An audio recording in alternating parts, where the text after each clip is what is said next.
Merhaba arkadaşlar. Bu videomuz sanatım videosudur.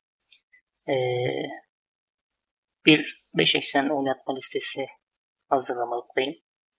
Bu oynatma listesinde birkaç video komutların kullanımı hakkında olacak.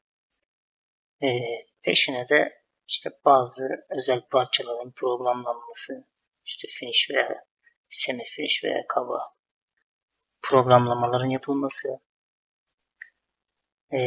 veya özel durumların müdahale edilmesi gibi denk geldikçe bu oynatma listesine ekleyeceğim.